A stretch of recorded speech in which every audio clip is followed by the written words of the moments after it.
వినాయకుణ్ణి ఎందుకు నిమజ్జనం చేస్తారో తెలుసా?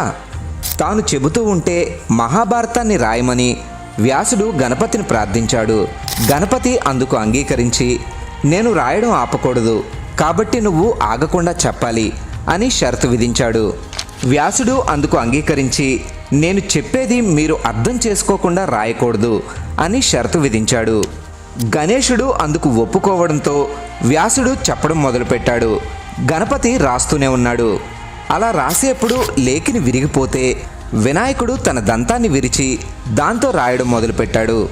ఇంకో 10 రోజుల్లో భారతం రాయడం పూర్తవుతుంది అనగా విశ్రాంతి లేకుండా రాయడం వల్ల వినాయకుడి ఒళ్ళు విపరీతంగా వేడెక్కి ఆయన ఒంటి నుండి పొగలు రావడం మొదలైంది.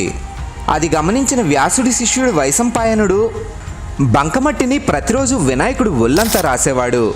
అలా 9 రోజులు గడిచాక 10వ రోజు మహాభారతం రాయడం పూర్తవగానే